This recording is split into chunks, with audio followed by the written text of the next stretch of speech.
Hello fellow kaiju fans, it is I, GPTV here, and today I'm going to be talking about Ultraman DECKER'S finale. You may have noticed throughout the videos I've had things sitting right here that were related to the episodes I talked about. For this video I only have the spheres. These spheres showed up at my house. I don't know how they got here. I didn't buy them. I didn't purchase them. They just showed up in a box. They really can do anything. Except make Decker good, apparently. That is confirmed. They could do anything except to make Decker good. Isn't that right?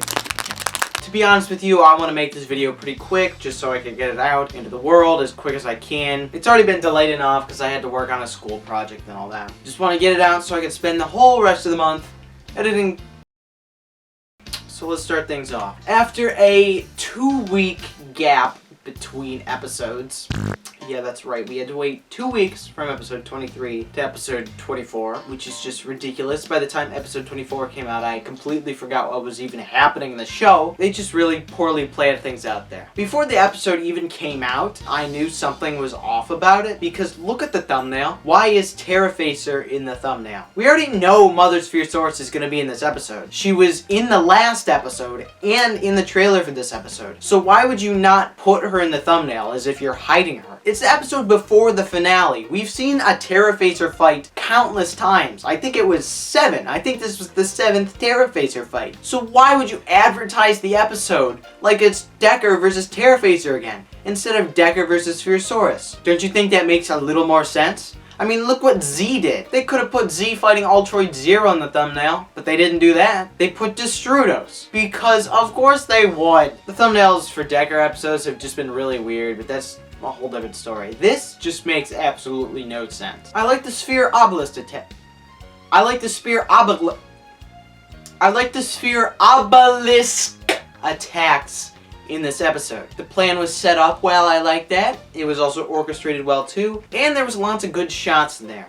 Shots looking up at the big obelisks, really showing their size. I wish in Ultraman there was a lot more cinematography like that, where your human perspective looking up at something, truly showing how big it is in reality. I also like how they brought back the Mega Earths in here. A good callback to episode 5. So in this episode, Kanata is suffering from an infection by the spheres, which, I don't know, it's never really elaborated on, like, what's going on with that. All he gets are sphere farts. Bad diarrhea. Yeah, he gets sphere cold blue. Interesting choice, Takase. I gotta say, that was an interesting choice. Speaking of interesting, it was pretty interesting seeing the captain get shot by Terrafacer. Although I wish he was injured more from it to sell the impact a little better. Look what they did with Aizen and Rube. It's not like we haven't seen people badly injured in Ultraman before.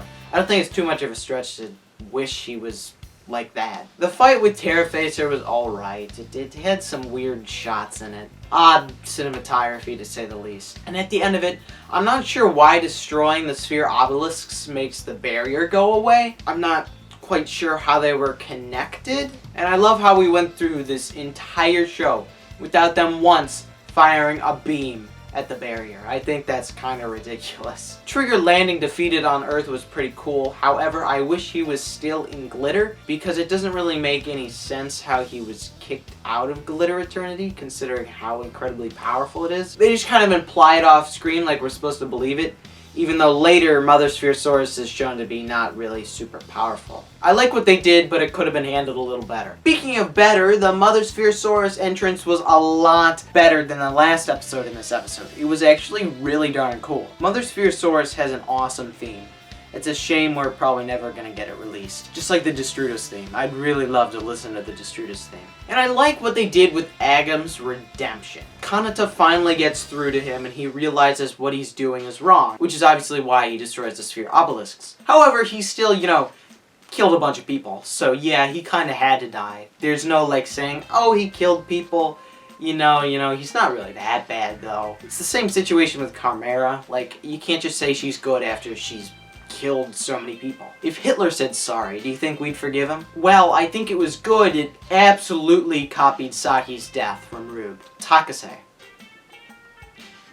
Stop copying yourself. I can't believe I'm saying this. The kill shot for Saki in Rube was better than Agam's kill shot in Decker. It was shot more interesting and rude. Agam's death was honestly pretty bland. I'm really not liking this trend of Takase just recycling the same thing over and over again. It keeps happening, and I'm scared if he ever directs a show again, it's just gonna be Decker and Rube slammed together. In the end, episode 24 gets a 7 out of 10. Now to tackle the big puppy! Episode 25. So there Mother Spherosaurus is, surrounded by the glowing Eternity Core, as she's letting out these massive farts. Pretty interesting way to start the episode, I will admit. So, they give episode 19 a purpose, right?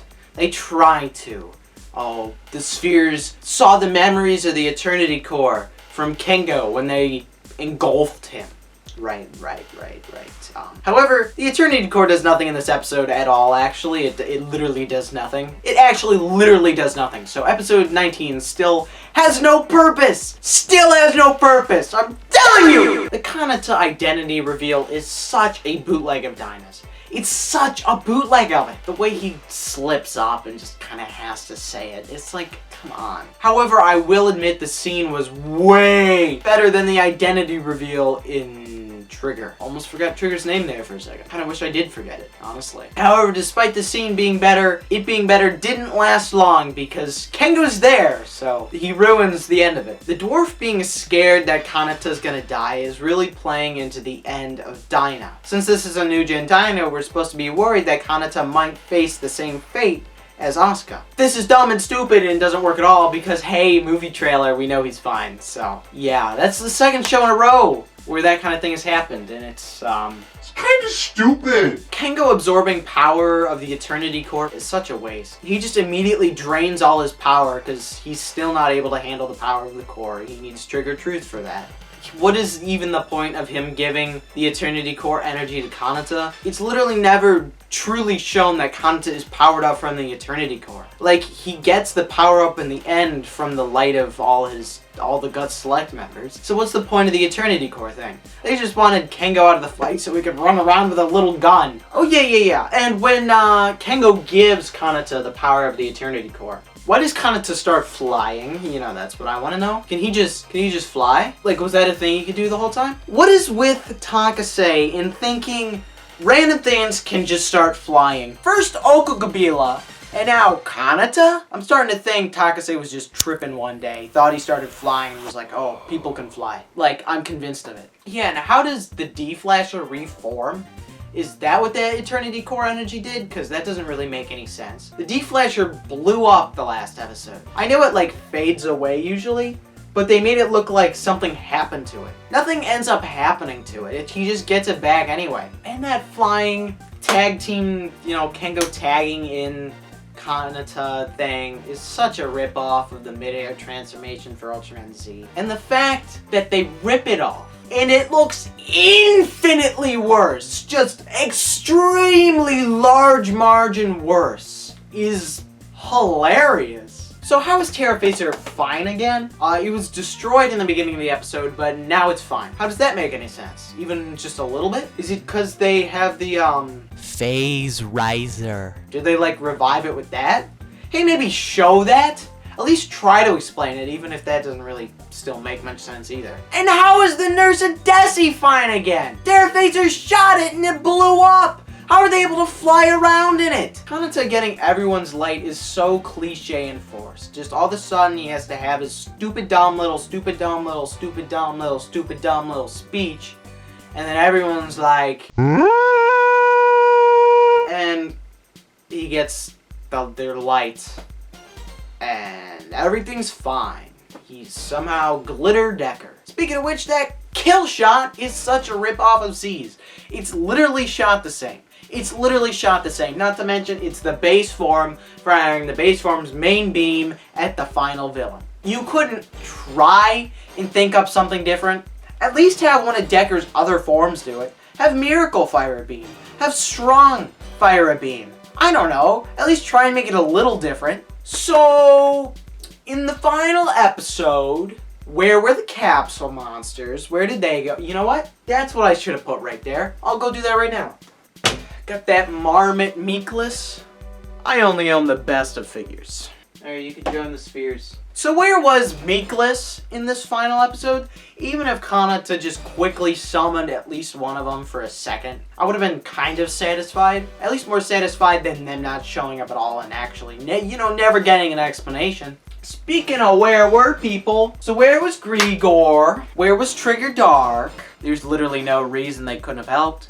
Grigor can still transform. It's like the end of the world. Don't you think he'd try and help? And Trigger Dark, there's not really a reason he shouldn't be there. He showed up for, like, Celebro. Don't you think he'd show up when a planet-destroying super alien beast monster lady dude is gonna destroy the world? Don't you think he'd also show up for that? The ending is so incredibly disappointing. It has absolutely no weight to it whatsoever. Every character who had a desire to see someone who's like stuck in space has already seen them. That being Kengo. Kanata has already spoken with his parents. And everyone else has kind of come to terms and like learned to live with it. So it's just like these spaceships coming in. It doesn't have any weight to it. Kanata's never even actually seen with his parents. Yeah, the holograms. Oh, sure. Right. Just remember Asuka's dad and Dinah. Remember how Dinah ends? I cried like a little baby. You know what I felt when Decker was over? Yes! It's finally over! That's what I felt like, because I didn't want to suffer through it anymore. It was awful. I have a solution to how to make the ending more impactful and kind of give Kanata a similar fate to Asuka, where it's not a happy ending necessarily. Have Kanata lose his memories to the spheres. Have him be gone. Just have him completely lose his memories. He had the sphere infection. Have him fighting against that the entire time. He's killing Mother Spherosaurus, but he's like about to die. And in the end, he does. He collapses, completely loses his memory from the spheres. He's no longer the Kanata we knew. He's lost his memory. That could be still hidden in the trailer. The main focus of the trailer was Dinas. Maybe he gets the memories back in the movie. They could still hide the fact that he gets his memories back in the movie, in the trailers. Takase handed it to himself on a silver platter. And what does he do with it? Knocks it away. So, in the end, Decker episode 25, the final episode of Ultraman Decker, gets a 3 out of 10. It's rather poetic, because the first episode of Decker, I also gave a 3 out of 10.